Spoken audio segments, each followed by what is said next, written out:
Hi guys, welcome to Interesting Daily Facts.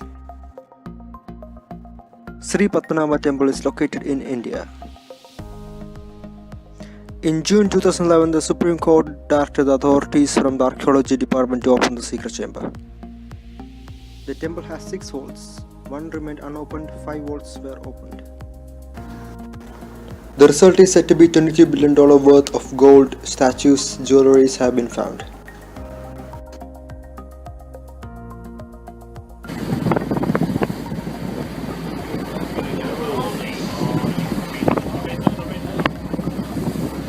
Watch out for the shock, it's coming.